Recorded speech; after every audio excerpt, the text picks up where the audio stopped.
Astro দিশা। নমস্কার, আমি Tiyasha. Astro দিশা চ্যানেলে আপনাদের প্রত্যেককে স্বাগত জানিয়ে আজকে শুরু করছি নতুন এপিসোড। আজকে আমি আপনাদের সাথে আলোচনা করব আমাদের যে 12টি রাশি আছে সেই 12টি রাশির মধ্যে আমাদের নবম রাশি বা লগ্ন যে সকল জাতক জাতিকাদের, অর্থাৎ যাদের ধনু লগ্ন, তাদের বেসিক ক্যারেক্টারিস্টিক্স বা তাদের যে বৈশিষ্ট্যগুলো আছে সেই সম্পর্কে আপনাদের জানিয়ে রাখি। আমাদের ধনু লগ্ন কিন্তু প্রভাবিত হয় দেবগুরু বৃহস্পতির দ্বারা।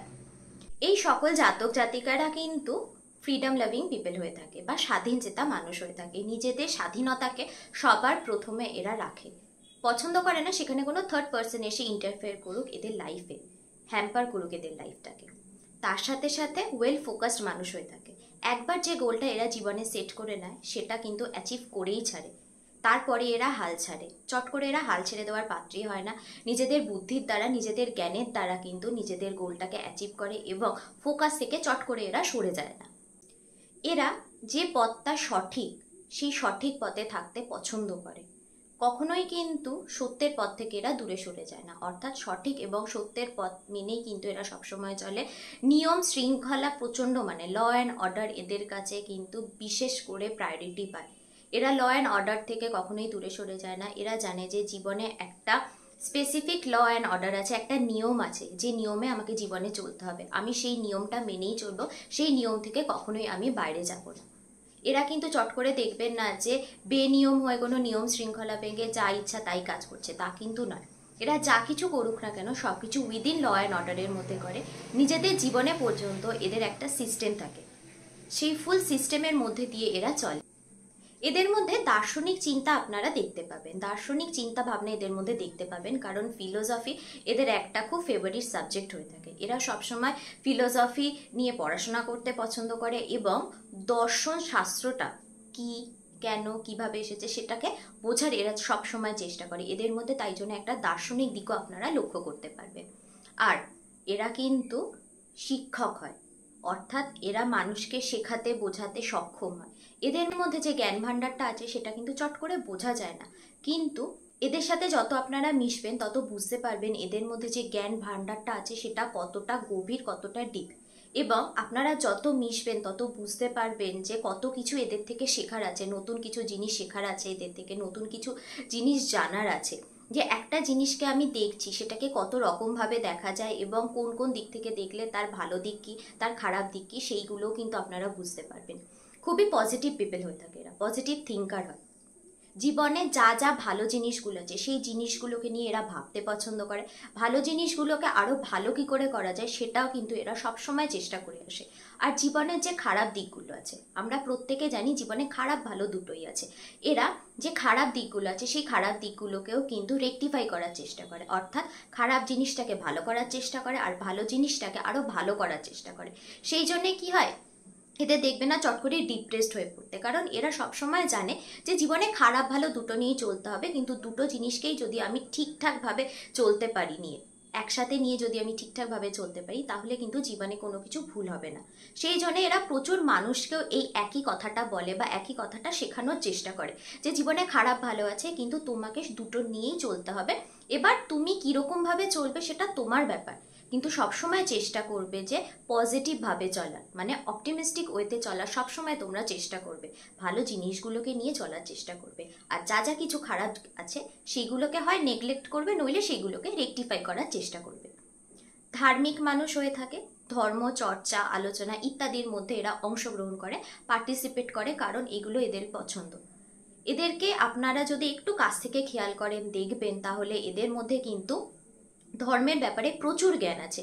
নানান ধর্ম, নানান ধর্মের বিষয় এদের মধ্যে জ্ঞান আছে এবং সেই জ্ঞানগুলো কিন্তু যাতা জ্ঞান নয়, সেইগুলো কিন্তু ডিপ এবং গভীর জ্ঞান আছে এদের, কারণ এরা ধার্মিক মানুষ হয়ে থাকে। মন থেকে এরা ধর্মটাকে বিশেষ করে মানে, ধর্ম এবং কর্ম এই দুটোকে এরা এতটাই মানে, সেই জন্য এরা চট করে দেখবেন না যে সত্যের পথ থেকে দূরে সরে যাচ্ছে, কারণ এরা জানে যে আমি যদি সঠিক কর্ম করি তাহলে আমি সঠিক ফল পাবো, আর যদি আমি খারাপ কর্ম করি তাহলে আমি খারাপ ফল পাবো।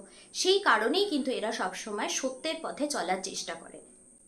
আমরা যেটা খুব সাধারণ ভাষায় বলে থাকি যে অকাল সায়েন্স, সেই অকাল সায়েন্সের প্রতিও কিন্তু এদের একটা অ্যাট্রাকশান থাকে, এরা এগুলোর প্রতি অ্যাট্রাক্টেড হয়। অকাল সায়েন্স কি? অকাল সায়েন্সের মধ্যে পড়ছে প্রথমেই আমাদের অ্যাস্ট্রোলজি পড়ছে, প্যারানর্মাল সায়েন্স যেগুলো আছে সেই জিনিসগুলো পড়ছে, তন্ত্র মন্ত্র বাংলায় যেগুলোকে আমরা বলে থাকি এই জিনিসগুলো পড়ছে। এই জিনিসগুলোকেও কিন্তু এরা জানতে চেষ্টা করে, পড়তে চেষ্টা করে।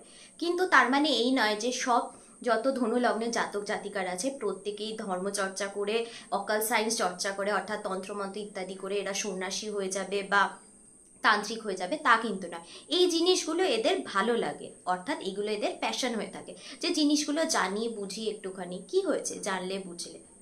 ভালোবাসা নিয়ে এরা কিন্তু ইমোশনাল মানুষ হয়ে থাকে না, যে এদেরকে যদি কেউ এসে বলে যে আমি তোমাকে ভালোবাসি, তাহলেই চট করে এরা বলে হ্যাঁ আমিও তোমাকে খুব ভালোবাসি, তা কিন্তু না। এরা একদমই ইমোশনাল ধরনের মানুষ হয় না, বিশেষ করে ভালোবাসার ক্ষেত্রে। কিন্তু এরা আস্তে আস্তে যখন বোঝে যে হ্যাঁ সত্যি মানুষটা আমাকে ভালোবাসে, যেহেতু এরা ভাবতে বুঝতে পছন্দ করে, সেই জন্য সব কিছু ভেবে বুঝে যদি দেখে যে মানুষটা সত্যি আমাকে ভালোবাসে এবং এই মানুষটার সাথে আমি আমার জীবন কাটাতে পারবো, এনাকে আমি জীবন সঙ্গী করতে পারবো, তাহলে সেই মানুষটার হাত কিন্তু জীবনের শেষ দিন পর্যন্ত ছাড়ে না। কারণ এরা ভালোবাসার প্রতি অত্যন্ত ওয়াইজ হয়ে থাকে এবং অনেস্ট হয়ে থাকে। এদের এই অনেস্টির জন্যই কিন্তু প্রচুর মানুষ এদেরকে ভালোবাসে।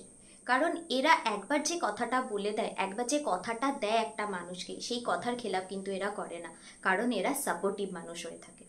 যেমন ভালোবাসার ক্ষেত্রে কথার খেলাপ করে না, ঠিক তেমনই কাউকে সাপোর্ট করছি এই কথাটা যদি এরা বলে দেয়, তাহলে জানবেন খুব ভেবে বুঝেই এই কথাটা বলেছে। তার মধ্যে এমন কিছু হয়তো দেখেছে এই মানুষগুলো যে তাকে সাপোর্ট করা যায়। যত খারাপ সময় আসুক না কেন, যত ভালো সময় আসুক না কেন, এরা কিন্তু তাদেরকে সাপোর্ট করে, তাদের পাশে থাকে, কখনোই এদের হাত এরা ছেড়ে দেয় না। এরা কিন্তু পার্টি পিপল হয়ে থাকে না, আমরা যাকে বলে থাকি যে গেল পার্টি হই হুল্লোড় ইত্যাদি করলো, এরা একদমই পার্টি পিপল হয়ে থাকে না। নিজেরা যেহেতু নিজেদের মতন থাকতে পছন্দ করে, কেউ কেউ বললে থাকতে পারে যে এরা খুব ইন্ট্রোভার্ট, নিজের মতন করে থাকে, কারোর সাথে মেশে না, তা কিন্তু নয়। এরা লাভিং নেচারের মানুষ হয়, এরা সব মানুষের সাথে থাকতে পছন্দ করে, আনন্দ করতে পছন্দ করে। কিন্তু পার্টি যেটাকে আমরা বলে থাকি যে হই হুল্লোড়, মানে বিশাল মজা ফান, এই জিনিসগুলো কিন্তু এরা পছন্দ করে না। পার্টিতে এরা অংশগ্রহণ করে, যে কোথাও পার্টি হচ্ছে বা গেট টুগেদার কোথাও হচ্ছে, সেখানে এরা অংশগ্রহণ করে, কিন্তু সেখানে গিয়ে হই হুল্লোড় নাচানাচি ইত্যাদি এই জিনিসগুলো করে না। সেখানে জাস্ট যায়, বসে, মুখে হাসি নিয়ে সবার সাথে কথা বলে, জাস্ট এইটুখানি এদের কিন্তু লিমিট হয়ে থাকে। হ্যাঁ হয়তো এরা পার্টি পিপল হয় না, হই হুল্লোড় মানে ফান ইত্যাদি কিছু করে না, কিন্তু তার মানে এটা নয় যে এরা খুব বোরিং পার্সন হয়ে থাকে। একদমই এরা বোরিং পার্সন হয়ে থাকে না, খুবই লাভিং নেচারের মানুষ হয়ে থাকে। এদের সাথে যখন মিশবেন দেখবেন যে ভালোবাসার কমতি হচ্ছে না। এরা সব সময় আপনার সাথে আছে, আপনাকে হাসাচ্ছে, আপনার সাথে আনন্দ করছে, সব কিছু করছে।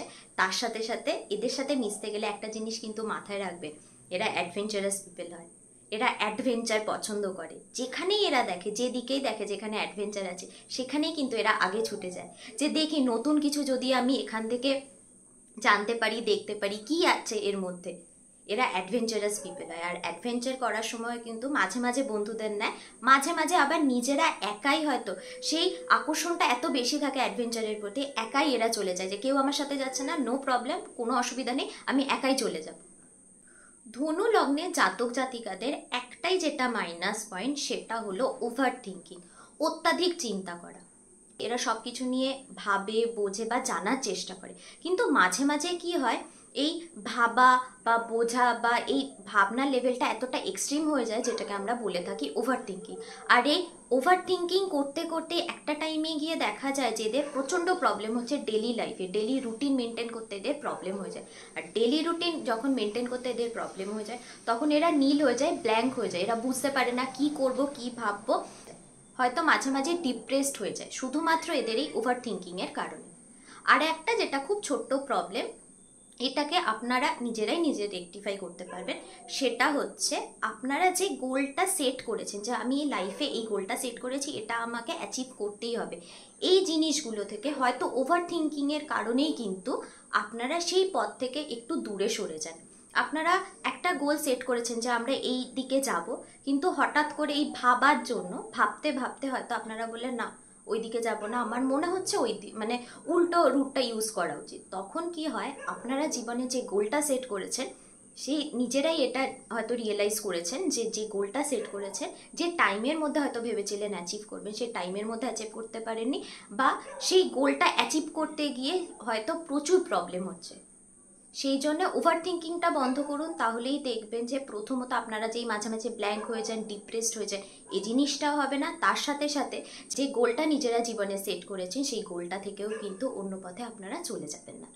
আশা করি আমার আজকের ভিডিও থেকে একটা বেসিক আইডিয়া করে নিতে পেরেছেন। আপনাদের যাদের ধনু লগ্ন, আপনাদের মেন যে ক্যারেক্টারিস্টিক্সগুলো, বেসিক যে ক্যারেক্টারিস্টিক্সগুলো আছে সেইগুলো কী কী। এবারে আসি, ধনু লগ্নের মধ্যে 3টি নক্ষত্র পড়ছে। এই 3টি নক্ষত্রের মধ্যে যে সকল জাতক জাতিকারা আবার আছে, যেভাবে ডিভাইড করা হয়েছে, সেই সকল জাতক জাতিকারা কিন্তু আবার একে অন্যের থেকে আলাদা হয়। কেন আলাদা হয়? কারণ কিছু স্পেসিফিক ক্যারেক্টার থাকে একজন আরেকজনের থেকে, সেই কারণে কিন্তু এরা নিজেরা আবার আলাদা হয়। এবার কিভাবে আলাদা হয় ইন ডিটেলসে আমি আবার নেক্সট ভিডিওতে বলবো। আশা করি আমার আজকের ভিডিওটি সবার ভালো লেগেছে। যদি ভালো লেগে থাকে অবশ্যই লাইক, শেয়ার অ্যান্ড কমেন্ট করবেন। নমস্কার।